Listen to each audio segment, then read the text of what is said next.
147편 1절로 11절 한 절씩 교독하시고 11절은 같이 읽겠습니다. 할렐루야. 우리 하나님을 찬양하는 일이 선함이요 찬송하는 일이 아름답고 마땅하도다.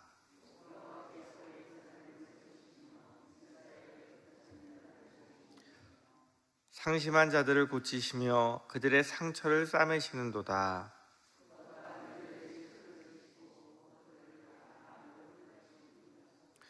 우리 주는 위대하시며 능력이 많으시며 그의 지혜가 무궁하시도다.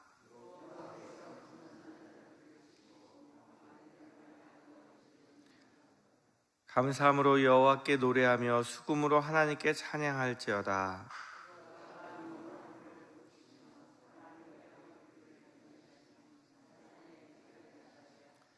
들짐승과 우는 까마귀 새끼에게 먹을 것을 주시는도다.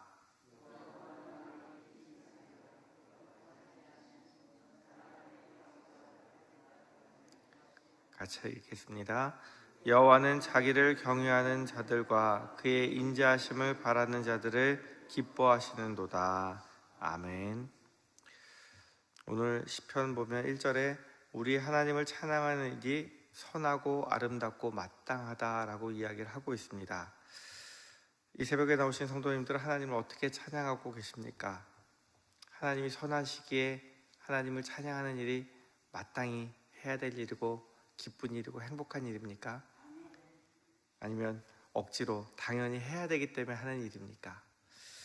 오늘 시편 147편에 보면 한글 성경에는 제목이 없습니다. 근데 헬라어 성경의 70인역에 보면 146편하고 마찬가지로 학개와 스가랴의 시라는 제목이 있습니다. 학자들이 이것을 좀 받아들이기 힘들어 한다라고 얘기를 합니다. 그래서 영어나 한글 번역이나 이렇게 개역본으로 와서는 이제 제목이 없이 나오고 있습니다.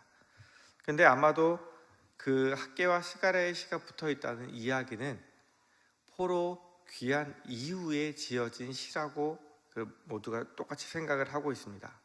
오늘 시의 내용을 보면 그 중에서도 성벽 재건, 그러니까 성전 건축이 끝나고 성벽 재건까지 다 끝난 이후에 지어진 시가 아니겠는가라고 이야기하는데 그 근거가 2절하고 13절 말씀이에요. 여호와께서 예루살렘을 세우시며 이스라엘의 흩어진 자들을 모으시며, 13절에 보면 그가 문빗장을 견고히 하시고 내 가운데 있는 너의 자녀들에게 복을 주셨으며 라고 이야기를 하고 있습니다. 그래서 예루살렘이 다 무너졌었는데 예루살렘을 다시 세워주셨고, 흩어진 자들을 모았다는 이야기는 포로에서 귀환시켜 주셨고, 또 문빗장을 세울 수 있다는 얘기는 뭐가 있다는 얘기예요? 성문이 있다는 이야기예요. 그러니까 그 전까지는 성문이 없었는데 성벽을 재건하고 성문에 문빗장을 걸 수 있도록 하신 것으로 보아서 성전에서 포로에서 귀환해서 성전 건축을 다 마치고 성벽까지 다 맞춘 이후에 이제 하나님께 감사하면서 이 찬양시를 지었다라고 이야기를 하고 있습니다. 그래서 시편 기자는 이런 일들을 경험하면서 1절에 선포하기를 할렐루야, 하나님을 찬양하라. 우리 하나님을 찬양하는 일이 선함이요 찬송하는 일이 아름답고 마땅하도다. 이렇게 고백을 해요. 이스라엘이 망한 이유가 우상 숭배를 하고 하나님 앞에 범죄해서 망했습니다. 그래서 포로로 끌려갔습니다. 근데 선하신 하나님께서는 그런 이스라엘을 다시 회복시키시는 거예요. 우리가 죄인임에도 불구하고 우리를 사랑하시고 회복시키시는 그 하나님을 찬양하는 일이 선하고 아름답고 마땅한 일이라고 선포를 하고 있습니다. 사람들은 이것을 의무감이 아니라 억지로 하는 것이 아니라 하나님의 사랑을 경험했기 때문에 우리가 마음에서부터 우러나와서 저절로 찬양하는 일이라고 이야기를 하는 거예요. 이스라엘이 경험한 하나님은 2절 말씀에 보니까 예루살렘을 세우시며 흩어진 자들을 모으시는 하나님이셨습니다. 나라가 다 망해서 이제 구심점이 없어서 흩어진 이스라엘이 영적으로 신앙의 중심지인 시온이라고 불렸던 예루살렘을 하나님께서 회복시키시는 경험을 하게 하셨어요.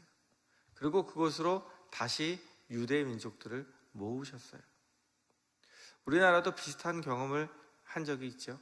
일제치하에서 나라가 망했을 때, 고통당할 때 하나님 독립을 시켜주셨습니다. 그리고 조금 지나서 6.25 전쟁으로 전 국토가 폐허가 되었을 때, 남들이 보기에는 더 이상 이 나라에는 희망이 없고 소망이 없다라고 이야기할 때, 그때 한국교회가 밤을 새워가며 기도하고 새벽을 깨어가며 기도할 때 하나님의 은혜를 구할 때 하나님 회복의 은혜를 주셨어요. 이스라엘 민족이 불가능한 상태에서 회복되었던 것처럼 우리나라도 남들이 보기에는 절대 일어설 수 없을 거라고 생각했던 그 민족이 일어날 수 있는 하나님 은혜를 주셨습니다. 근데 안타까운 것은 우리가 이 은혜를 잊어버리고 살아가는 것 같습니다. 한때는 얼마 전에 누나들이 이제 영상을 하나 찾아서 보냈는데, 저희 매형이 예전에 축구 국가대표 선수였어요. 그래서 이제 88 올림픽을 앞두고 87년에 KBS에서 이제 올림픽으로 가는 길, 그래서 저희 매형이 주인공으로 나온 영상이 있더라고요. 근데 지금으로 하면 어떤 한 선수가, 그러니까 지금으로 말하면 뭐 아주 유명한 손흥민 선수가 만약 기독교인이다, 그러면 손흥민 선수가 신앙생활하는 장면을 방송을 해줄까요? 안 해줄까요? 잠깐 나올 수는 있겠죠. 근데 한 40분가량 되는 이 영상 동안 계속해서 매형 칭찬과 함께 뭐가 같이 나오냐면, 매형이 할렐루야 축구단에서 이제 신앙생활을 했었고, 그 다음 계속 가정에서 예배 드리는 모습, 그 다음 어머니 권사님이 기도해 주는 모습, 본인이 하나님의 은혜라고 간증하는 모습, 이게 40분 가까이 계속 나오는 거예요. 어디서 나오냐면 KBS에서. 지금으로 생각하면 말도 안 되는 방송이죠. 근데 옛날에는 그게 가능했더라고요. 왜냐하면 그 당시까지만 해도 기독교가 사람들을 보기에 그렇게 지탄을 받거나 문제되는 종교가 아니었다는 거죠. 지금은 상상할 수도 없는 일이죠. 근데 지금은 이제 기독교를, 예전에는 존중하고 한 선수가 신앙생활하는 모습까지도 이게 보여줬던 방송이 나올 정도였다면, 이제는 기독교를 반대하고 기독교에 관련된 것이 나오기만 하면 사람들이 경기를 일으키는 그런 시대가 되어버렸습니다. 다시 말해서 하나님을 싫어하고 교회를 싫어하고, 또한 이제 인권이라는 이름 하에 이제 뭐 성소수자들 뭐 이런 사람들 이제 위에서 위한다 그러면서 한국 교회가 반대하니까 한국 교회를 굉장히 싫어하는 모습들을 보여주고 있습니다. 하나님의 뜻대로 가지 않고 반대로 가는 그 모습들을 보면서 굉장히 마음이 아픕니다. 하나님께서 이런 나라에도 은혜를 베풀어 주시기를 같이 기도했으면 좋겠습니다. 하나님 다시 기독교가 바로 서게 하시고 인정받게 하시고, 그래서 많은 사람들이 하나님을 알게 되고 예수님을 알게 되고 구원받는 역사가 일어나게 해달라고 기도하면 좋겠습니다. 3절에 보면 하나님께서 그냥 단순히 나라만 회복시키신 것이 아니라 한 사람 한 사람의 몸과 마음을 어루만지고 계십니다. 3절 말씀에 보면 상심한 자들, 마음이 상해서 무너져 있는 사람들을 고치시고 그들의 상처를 싸매신다라고 고백하고 있습니다. 전쟁과 포로기를 거치면서 이들의 마음이 무너졌습니다. 많이 힘들고 어려웠습니다. 근데 하나님께서 그들의 마음을 만져주시는 거예요. 포로를 귀환하면 모든 것이 해결될 줄 알았더니 성정 건축을 하다 보니 반대로 인해서 성전 건축이 중단되고, 이민족들은 여전히 성벽이 없기 때문에 그들을 위협하고 그들을 수탈하고 어렵고 힘들게 합니다. 그리고 느헤미야가 와서 성벽을 건축하려고 했더니 얼마나 그를 위협하고 협박하고 살해 위협을 하는지 너무나 어렵고 힘들게 했습니다. 오죽하면 느헤미야가 일하면서도 한 손에는 칼을 차고 한 손에는 뭐 이제 공사할 수 있는 걸 들고 그렇게 일을 했겠습니까? 그래서 쉴 수가 없었기 때문에 열심을 다해서 하다 보니 52일 만에 성벽을 완공을 했어요. 물론 느헤미야의 헌신이 있었습니다. 그러나 느헤미야가 하자고 한다고 해서, 헌신한다고 해서 그것이 되는 일이 아닙니다. 하나님께서 백성들의 마음을 움직이시고 함께 일하게 하셨어요.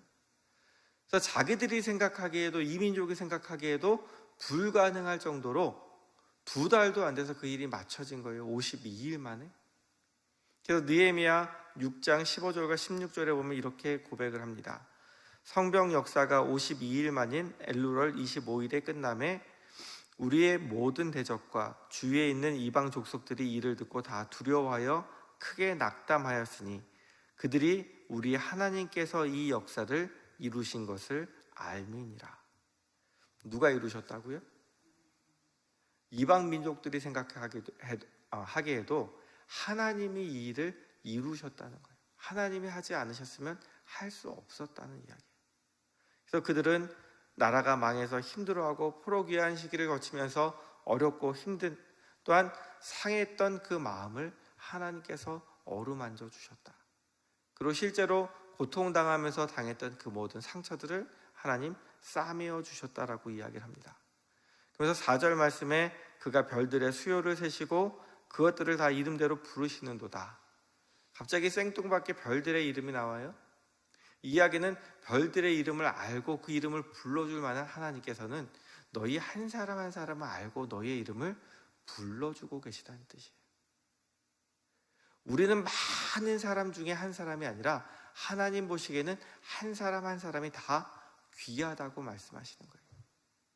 이 새벽에 나와서 기도하시는 여러분들의 이름을 하나님께서 알고 계시는 줄 믿으시기 바랍니다. 여러분 한 사람 한 사람을 하나님께서 귀하게 보시면서 여러분들의 마음의 상처를 고치시고 또한 여러분들의 병을 싸매어 주시기를 원하고 계신다는 말씀입니다. 하나님께서는 이스라엘만 이렇게 돌보시는 것이 아니라 6절과 11절의 말씀 보면 이렇게 말씀하십니다. 여호와께서는 겸손한 자들을 붙드시고, 어떤 사람을 붙드세요? 겸손한 자들을 붙드시고, 11절에 보면 여호와는 자기를 경외하는 자들, 또한 하나님의 인자하심을 바라는 자들을 기뻐하시는도다.